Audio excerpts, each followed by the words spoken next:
Muito bom estar aqui com você no Cabeça para Cima, para a gente conversar sobre aqueles temas bacanas, né? Que informam, que orientam e que edificam a nossa vida. Muito bom ter a sua companhia, poder estar aí na sua casa e refletir com você, também trazendo bênção e trazendo orientação para a sua vida. Muitíssimo obrigada pela audiência e obrigada especialmente a todos vocês que nos acompanham de uma maneira especial. Vocês que oram pelas boas novas, vocês que contribuem para que nós possamos garantir a nossa presença 24 horas por dia no ar, com programação diferenciada e abençoadora, podendo levar o amor de Jesus a tantos lugares e a tantos lares, não é isso?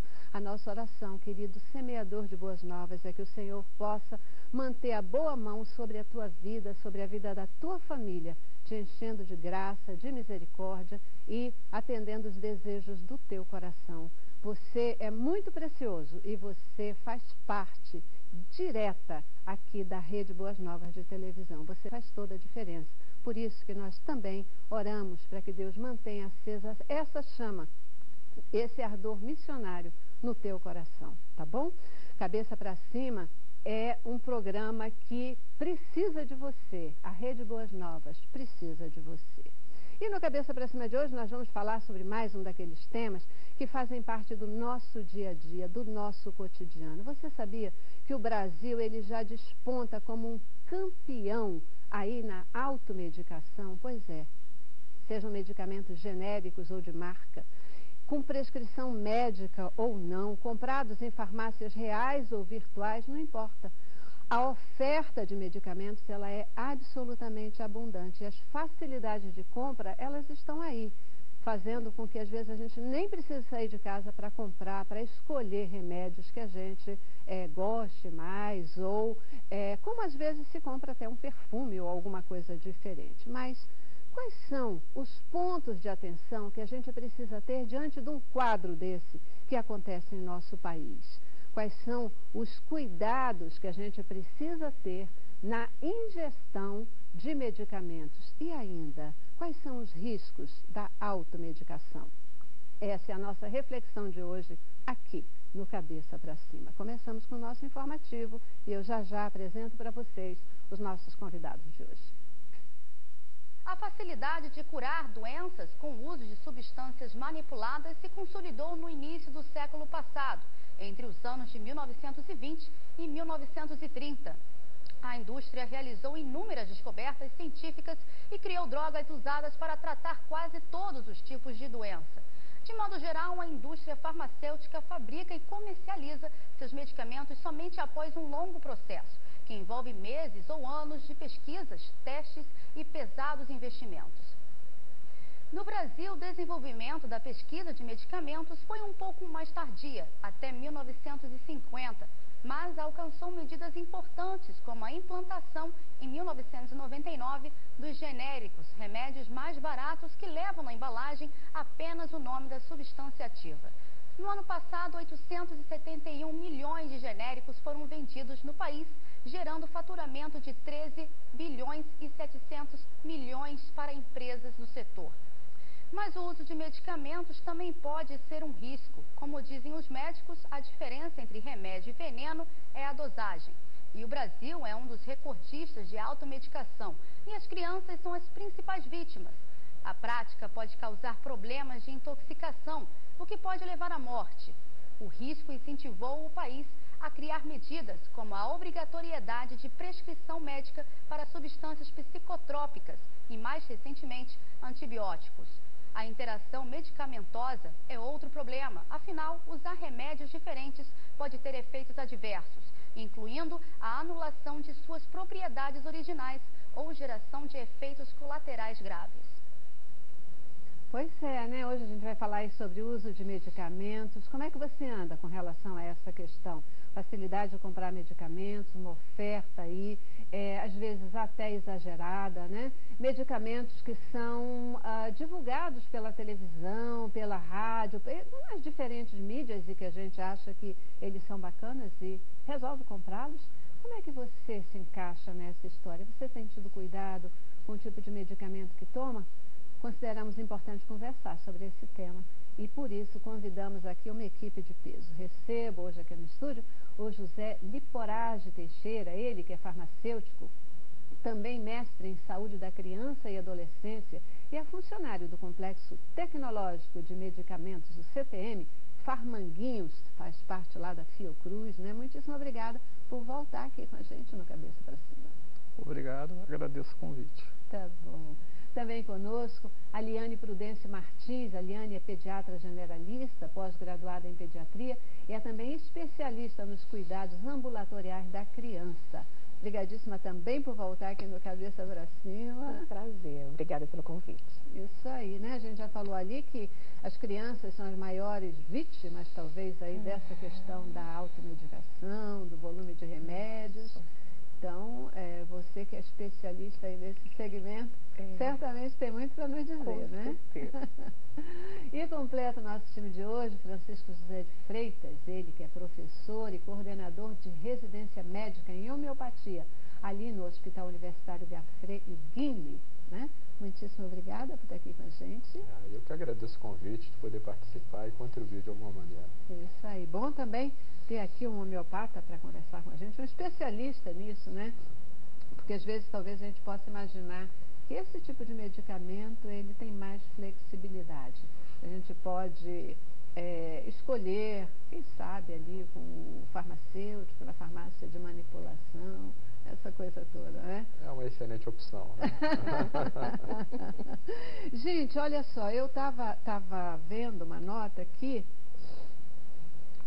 Em todo o mundo, mais de 50% dos medicamentos receitados, eles são dispensáveis ou são vendidos de forma inadequada.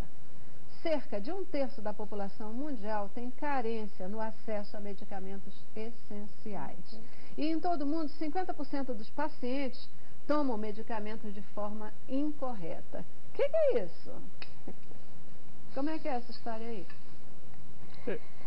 Assim, a primeira coisa que eu gostaria de comentar, eu acho que a assistência hoje, ela não foi feita para a sociedade. A assistência continua sendo um comércio. Então, no momento que a gente mudar, colocar a saúde como um bem da população mundial, eu acho que a gente começa a modificar. O próprio medicamento, hoje ele é visto como um dos principais meios de se ter lucro. A indústria farmacêutica tem um lucro imenso. Então, a gente tem que pensar numa saúde onde você pensa que a saúde foi feita para a sociedade. Onde a gente tem uma sociedade hoje que trabalha manhã, tarde ou noite, que a gente precisa pensar nos horários de trabalho. A gente tem que pensar num medicamento ou remédios que não seja só através de massificação da sociedade, que ela tem que fazer uma aquisição, um uso irracional de medicamentos. Hoje a gente já começa realmente na parte de crianças e adolescentes a você falar que você tem que ser magro, você tem que ter um corpo modelado, você pensa que a pessoa tem que fazer várias cirurgias e não preocupar realmente com a saúde. Embora essa questão de ser magro possa ter tudo a ver com saúde, né? Assim, hoje, quando a gente fala nessa questão de ser magro, eu não vou pelo lado estético, mas a gente vê os reflexos disso numa série de questões, né? Então, tem que olhar... a magreza doentia. Por conta de estética, né? Que às vezes, assim, muito magro. A gente tem padrões recomendados de saúde. Porque na verdade o que ele está falando realmente é a busca da perfeição, né, gera o erro. Então, às vezes, numa busca de uma magreza extrema, né, entram os inibidores de apetite, por exemplo, que é um dos medicamentos que mais se abusa, né? Então, e aí você realmente tem um erro, incorre no erro. A busca pela saúde seria o ideal, né? E pela busca na saúde, como ele falou, a gente teria que ter uma estrutura de saúde boa, para que as pessoas tivessem acesso ao médico antes de ter acesso ao medicamento, né? E o que acontece muitas vezes é que a pessoa, não tendo acesso ao médico, não tendo essa facilidade por horário de trabalho, porque pelo que quer que seja, ela acaba buscando a farmácia, né? E aí ela vai, escuta o que o amigo recomendou, né? E acontece o veículo errado, a forma errada da busca. E aí o abuso, muitas vezes, até por não saber. Quem não sabe, usa o que está na bula, às vezes não é adequado, né? Se você já tiver algum organismo que não está 100% saudável, né? Aquilo pode gerar uma complicação. Tá Né? certo. Nessa questão das farmácias, né, quer dizer, pelo menos de acordo com a lei, lá na farmácia deveria ter um profissional que pudesse efetivamente instruir de alguma forma, né? Ele está lá, ele pode instruir, mas ele não pode receitar. É o farmacêutico, né? Ele pode instruir, mas não pode receitar, porque ele não está ali fazendo uma avaliação daquele paciente. Então, como é que ele vai receitar um medicamento, né? Mas deveria ter, que muitas vezes nem isso tem, né? Nem isso tem. A falta de esclarecimento e das pessoas, né? Educação das pessoas, isso aí é fundamental, né? Porque acabam tendo acesso aos medicamentos de uma maneira na qual inadequada, não sabe como tomá-los, não sabe como fazê-los, não sabe como ir. Eu acho que essa questão da saúde nossa é muito grave, né? E a orientação nossa, né, hoje dos nossos governos, não é adequada. E com isso prejudica demais a população, em termos da mídia, em termos de propagandas, né? Então, a gente precisa rever isso de uma maneira mais profunda, né? E acredito que a gente tem aqui muito campo para fazer isso. Né? Essa questão, né, do acesso aos medicamentos, que ainda de fato acaba sendo uma coisa complicada no nosso país, né? Mesmo aqueles que são concedidos de uma forma gratuita, às vezes é difícil de chegar lá, difícil de ter a disponibilidade para esses medicamentos. Mas, gente, olha só, vocês não falaram, eu vou insistir nessa pergunta. Cerca de 50% de todos os medicamentos receitados, ou seja, passaram por um profissional, né, para serem receitados, eles são dispensáveis. É que assim, a primeira coisa a gente tem que pensar no uso racional de medicamentos. O sistema hoje de gestão que a gente tem no país, ele incentiva muito pouco o uso racional dos medicamentos. E a nossa ainda visão da sociedade, que achando que a sociedade quer que a gente saia de um consultório com um medicamento e que ele não vai ser bem visto se ele for num consultório e não for prescrito, aí... É isso que eu ia falar, exatamente. O que acontece muitas vezes é que a pessoa chega no consultório médico achando que ele tem que sair dali com uma prescrição. Se ele sai de um médico sem uma prescrição, ele não foi um bom médico, né? E o próprio médico às vezes cai na armadilha também da prescrição de vários medicamentos, no sentido até de cercar demais os sintomas. E aí vem aquela coisa de usar medicamentos até com a mesma função, né, associados. E às vezes desnecessariamente. Né? Eu acho que a gente tem que assumir a nossa responsabilidade, sabe? Quem prescreve os medicamentos são os médicos, odontólogos, né? Tem a assistência farmacêutica, na qual o farmacêutico também orienta a questão dos medicamentos. E essa é uma realidade, né? Eu, como homeopata, né, sou meio um peixe fora do aquário, né, em relação a essa questão dos remédios, mas a gente vê o uso indiscriminado dos medicamentos de uma maneira assim muito intensa, seja pelos nossos colegas mesmo, né, seja pela questão da automedicação também, mas a gente vê muitas vezes a não necessidade de tomar medicamentos, como a gente vê no nosso dia a dia, né, o que ela falou é uma realidade, né, isso que o paciente chega e exige quase que uma prescrição do médico. Se o médico não prescreveu o remédio ou não pediu exames, que médico é esse? Né? Aquele que escuta, que ouve e sabe realmente qual seria a real necessidade desse paciente, que às vezes não é medicamentosa. Às vezes é uma orientação alimentar, às vezes é uma orientação social, às vezes o que ele está precisando fazer é uma atividade física. Então, né, as pessoas às vezes vêm com uma necessidade, achando que o medicamento vai resolver o problema dele. E o medicamento não vai resolver o problema dele. Né? E essa questão da indústria farmacêutica, que realmente ela é uma indústria farmacêutica, né? A gente fala que, como qualquer outra indústria, quer vender medicamentos. Então, essa massificação, inclusive do assédio a nós médicos, né? Que saiu um medicamento novo, tem uma opção nova para poder resolver os problemas, e acaba levando uma hipermedicação, de um lado, como eu falei, da nossa responsabilidade, logicamente que não é o nosso caso aqui, né? Mas uma grande parte dos profissionais da área da saúde, incluindo os farmacêuticos na questão da orientação farmacêutica, e isso é uma questão que precisa ser feita. Nós temos que visar a saúde das pessoas.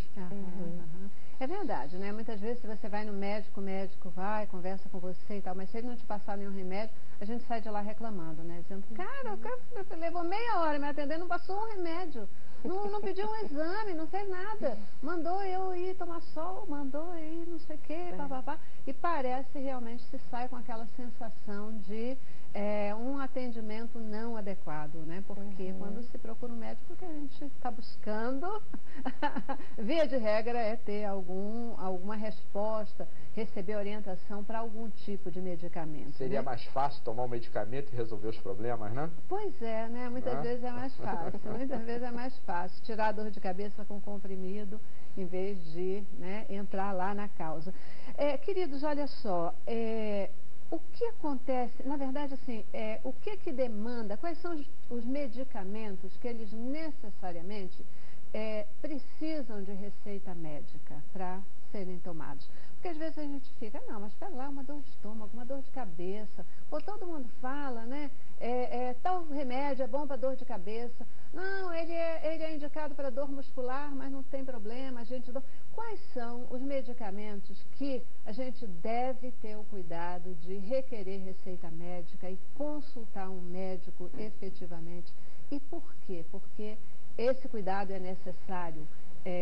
Se é necessário, quais são os tipos de impacto que esse tipo de remédio pode provocar no nosso organismo? É como eu quero começar o próximo bloco com vocês, tá bom? Vou para o intervalo agora. Cabeça pra cima. Eu quero mais.